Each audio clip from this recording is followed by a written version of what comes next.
Dans la classification de l'atrésie tricuspide, le type 2 implique une transposition des gros vaisseaux. Quelle relation spécifique est la plus fréquente dans ce type? A. La L-transposition, l'évotransposition. B. La détransposition, dextrotransposition. C. Le ventricule droit à double issue. D. Le retour veineux pulmonaire anormal total. Réponse B. La détransposition, dextrotransposition. Quel est le signe radiologique classique de l'atrésie tricuspide 2, type 2? Accompagné d'un hyperdébit sanguin pulmonaire?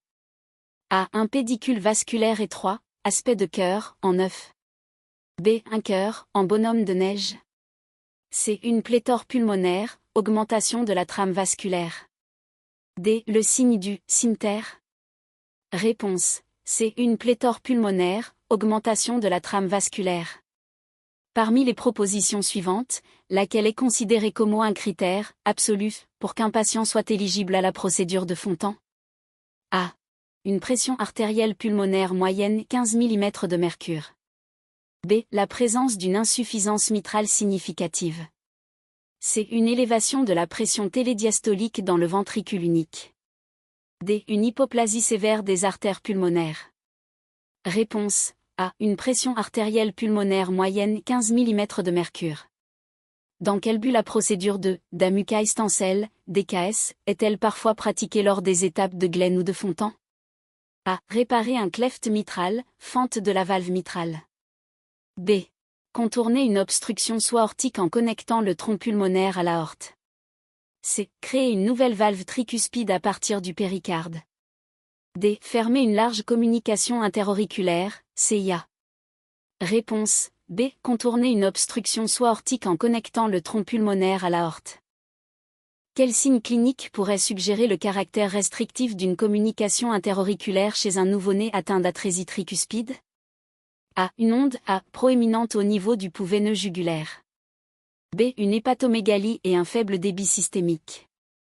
C. Un premier bruit du cœur, B1, éclatant. D. À la fois A et B. Réponse D. À la fois A et B. Dans l'atrésie tricuspide, la saturation en oxygène au sein du ventricule gauche est généralement A. De 100%. B. Égale à la saturation dans l'oreillette droite. C. Diminuée en raison du mélange obligatoire des retours veineux systémiques et pulmonaires au niveau auriculaire. D. Plus basse que la saturation dans le ventricule droit. Réponse C. Diminuée en raison du mélange obligatoire des retours veineux systémiques et pulmonaires au niveau auriculaire. En quoi consiste la procédure de Glenn classique, par opposition au Glenn bidirectionnel, pratiquée aujourd'hui? A. Une anastomose de la veine cave supérieure, VCS, à l'artère pulmonaire gauche. B. Une anastomose termino-terminale de la VCS à l'artère pulmonaire droite, en la déconnectant de l'artère pulmonaire principale. C. Une connexion de la veine cave inférieure, VCI, à l'artère pulmonaire. D. L'utilisation d'un tube prothétique entre la VCS et l'aorte. Réponse B. Une anastomose termino-terminale de la VCS à l'artère pulmonaire droite, en la déconnectant de l'artère pulmonaire principale. Les patients atteints d'atrésie tricuspide associée à une CIV restrictive s'exposent à un risque de A. Hyperdébit pulmonaire. B. Débit sanguin pulmonaire insuffisant et aggravation de la cyanose. C. Hypertension systémique. D. Shunt de gauche à droite au niveau ventriculaire. Réponse B. Débit sanguin pulmonaire insuffisant et aggravation de la cyanose. Pourquoi le Glenn bidirectionnel est-il préféré à un shunt de dérivation systémico-pulmonaire, comme le shunt de BT, pour la palliation à long terme?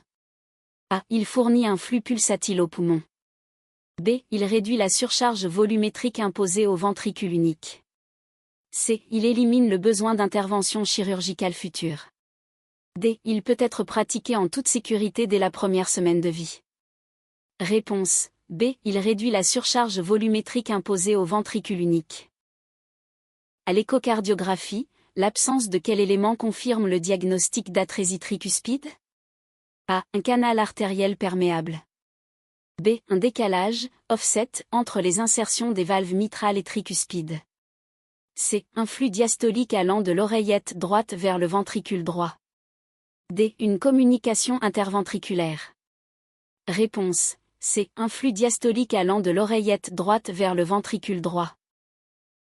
Quel syndrome génétique est parfois associé à l'atrésie tricuspide, bien que la majorité des cas soient sporadiques? A. Le syndrome de Down, trisomie 21.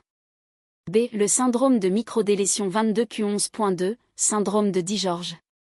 C. Le syndrome de Turner. D. Le syndrome de Williams. Réponse. B. Le syndrome de microdélétion 22q11.2, syndrome de DiGeorge. Quelle est la conséquence physiologique d'une procédure de Fontan fenestrée sur la saturation artérielle post-opératoire en oxygène? A. Elle augmente la saturation pour atteindre 98 à 100%. B. Elle entraîne des saturations légèrement plus basses, généralement de l'ordre de 85 à 90%, en raison d'un shunt droite-gauche contrôlé. C. Elle n'a aucun effet sur la saturation en oxygène. D. Elle provoque une hypoxie sévère qui engage le pronostic vital.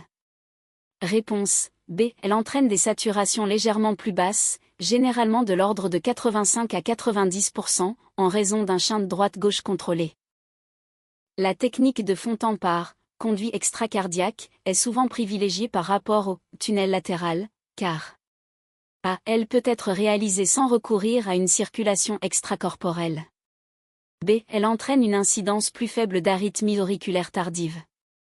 C. Elle permet la croissance du conduit au fil du temps. D. Elle ne nécessite pas de traitement anticoagulant. Réponse. B. Elle entraîne une incidence plus faible d'arythmie auriculaire tardive. Parmi les médicaments suivants, lequel est souvent utilisé au long cours chez les patients porteurs d'un Fontan pour réduire le risque de thromboembolie? A. L'aspirine ou la warfarine. B. La digoxine. C. Le furosémide. D. La spironolactone. Réponse. A. L'aspirine ou la warfarine. Si un enfant présentant une atrésie tricuspide développe une cyanose s'aggravant brutalement ainsi que des malaises hypoxiques, semblables aux crises de la tétralogie de Fallot. La configuration anatomique la plus probable est A. Un type 2 sans sténose pulmonaire. B. Un type I avec une cive restrictive et une sténose pulmonaire infundibulaire. C. Un type 3 avec persistance du tronc artériel commun. D. N'importe quelle forme présentant une CIA très large. Réponse. B. Un type I avec une cive restrictive et une sténose pulmonaire infundibulaire.